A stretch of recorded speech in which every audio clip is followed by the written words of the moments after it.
Ал, жігіттер лайфхак. Мына балғар сынады ғой. Сол кезде мынаны интернетте жазылады, мынаның ішіне балғар қығат, не қыласың, үйтесің, бүйтесің дейді.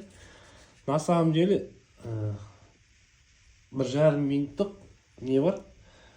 Аласыздар. Сен лайфхактың лайфхагы.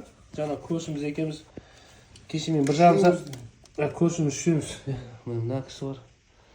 Мына кісі физик, математический бітірген кісі. Ойымызға келген зат, короче, мынаны былай істайды екенсіздер да, артын тоқтайды.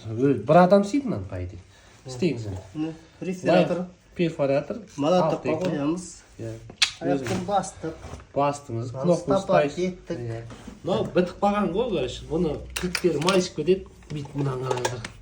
Мен бағана өзім лично кілт мен майыстырдым да. Кілттеріңіз бе қалай майысып кеткен. Перфораторды қоясыздар. Шестерка бур. И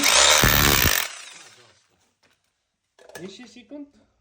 2 секунд. 2 секундта шешілетін лайфхак. Енді білмеймін, ертең көріңіздер. Мен артсы шын, қолмен артып көрсін. Ол артқанда міне. Шығар. Шығар.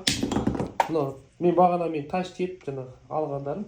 Мынау датовый клиент етіп қалған, көрдің бе? Жабысып қалған. Шығар, міне. Мынау балғарқын қалған қалдығы. Мен тазалап, майлап, ұрып жүрсем, бұл кісі алды балғарқын мен 2 секундта шығарып тастады. Қолданыңыздар. Тегін ғой. Ол не полотенце? Ол мен